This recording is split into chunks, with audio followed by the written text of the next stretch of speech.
So how paradigms can be changed? How can you change anything for that matter? First of all, you need to know what you are doing, right? I need to know what I am today. Then I need to know what is the best thing to follow. Then from my situation to go to the next situation, I need to know which is the path I need to take, isn't it? So the first thing what we need to do for this is to learn to see the world as it is, not based on what you are. So when can we do this? Not when we keep all our past baggage in our mind. We can only do this, we can only try to understand the world as it is only when we change our thinking pattern, when we rewire our brain. The wiring in the brain is based on paradigms we had from the past. Now, if you know that you have a certain set of paradigms in your mind, you can think of how you can, change them, or how you can get rid of few of them, so that you can start looking at the world not based on what you are, but based on how it is. So that's I think, some kind of, inspiring stuff about learning about paradigms here. What can help you to change your paradigms? Okay, very simple. You have to get the wisdom. You get it either by reading your, philosophical things. You can read Puranas, you can read Bhagavad Gita, you can read Ramayana, Mahabharata, you can read, if you are from other religions, you can read your religious books to get your wisdom. Then you can read about great people's works. There are so many saints, sages, there are so many leadership gurus in the world. You can read about all their books, their literature. If in today's generation, you can also have a lot of things available on YouTube. There are very good speakers on YouTube who are giving their own, wisdom, sharing the wisdom with the world. You can also attend programs, something like what we are doing today. So there are many ways, right? The moment we know that we have to change, you have a lot of options to bring that change in your mind. Correct?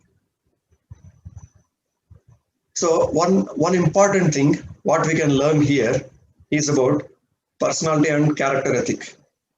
Actually, what we are talking about here is, again, I'm borrowing this concept from 7 Habits of Highly Effective People. In this book, it is said that the author, Stephen Covey, when he made some research studying the biographies of mostly successful people for almost 200 years or 150 years back into his time, I mean from his time backwards, he found that in the last 50 years or so, he wrote this book sometime during 1970s.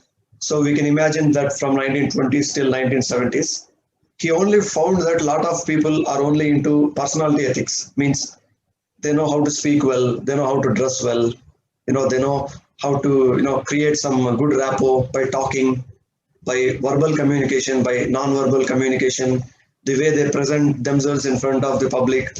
So all these things actually form a personality ethic.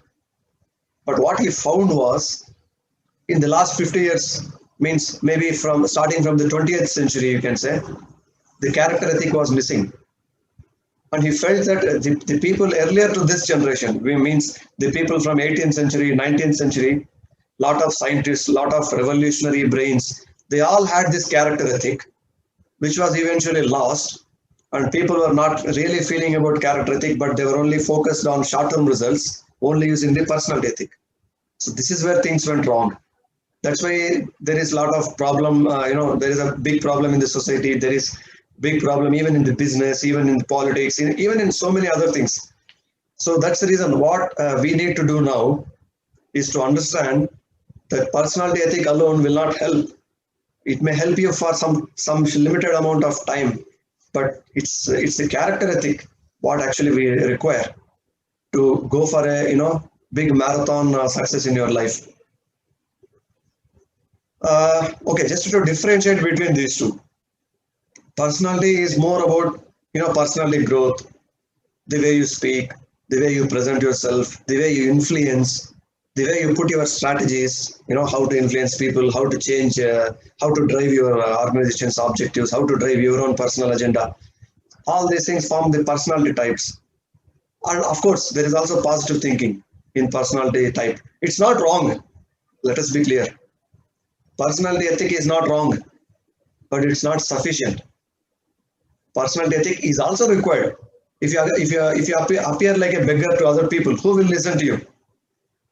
If you don't even know how to speak properly with others, how can others be inspired by you? How can others be, influenced by you? So you need personality ethic, but that alone is not sufficient.